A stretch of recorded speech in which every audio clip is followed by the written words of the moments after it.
On to the next. Yep. Light died. Oh.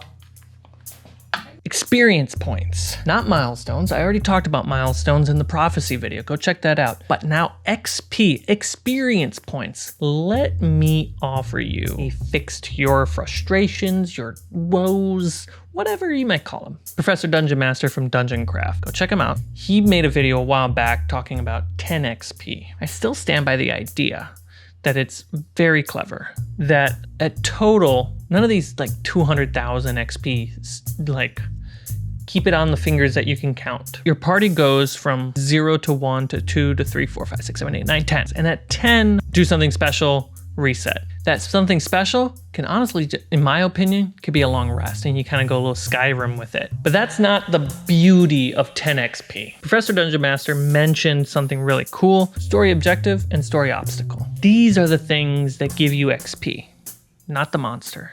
Well, maybe it's the monster. If the monster is an obstacle or the objective. It leans in the idea of the story motivating the XP. For example, the objective is clearly like save the princess. That's the story objective. Obstacle, the goblins along the way. And depending on how well you defeat the goblins, I'll give you 1 to 3 XP. Do really well. Like, no one dies. No one really takes damage. Like, you just plow through them. 3 XP, guys. Or there's a big boss like orc, bugbear guy, and you just decide to go for it. You guys get your ass kicked, even though you won. 1 XP. You guys could have done that better. Or there's a big boss and you persuade him. Oh, okay. Convince him to let the princess go. Here you go. 3. Didn't think that was coming. So that's kind of where Professor Dungeon Master's 10 XP stop. I really like it. I think just me sharing the idea with you, your brain is probably thinking about other ways you could do objective and obstacle, and they can scale up. The princess being an objective for this mission is actually an obstacle for a bigger arc. It can keep scaling up. And that's the beauty of it. I love it. I don't play with XP, or at least my current players. I added 2 elements to this.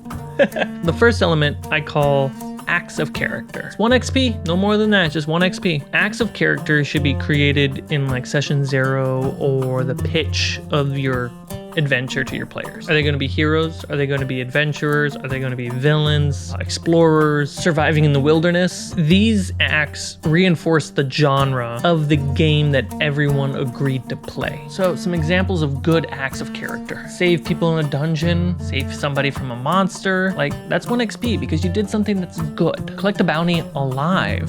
Help someone that otherwise couldn't be helped. Don't kill your enemies.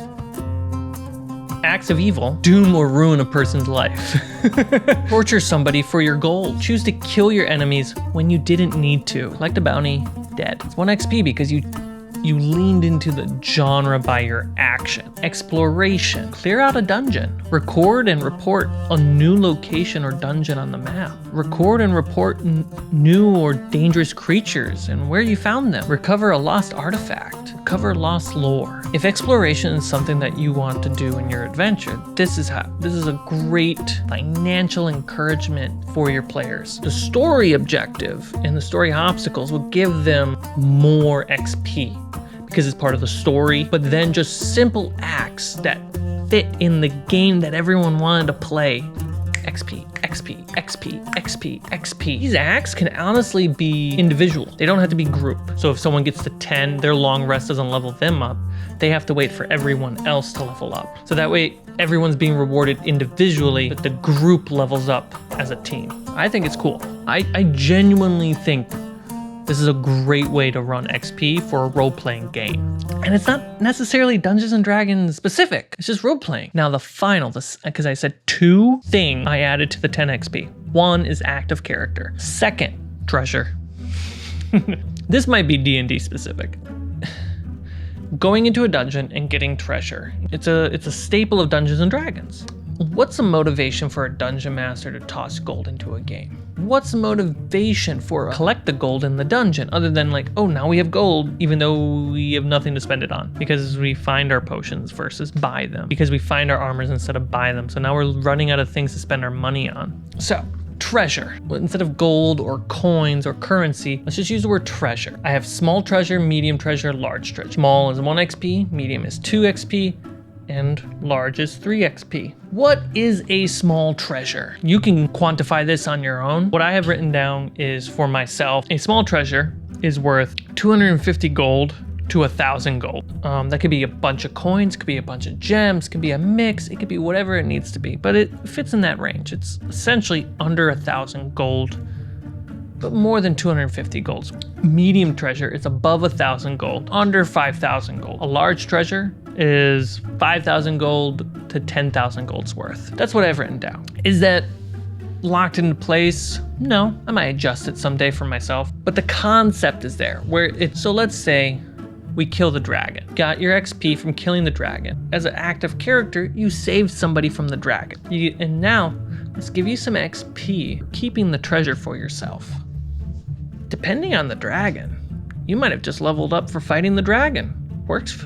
I think it works. Do you think it works? If you don't think it works, give me a thumbs up and tell me I'm stupid. Specifically, STUPID. Yep. That's how you spell stupid. Thank you, Professor Dungeon Master, for the inspiration. Your channel is pretty cool. I don't know if you're ever going to watch this, but hey, thank you for making great content.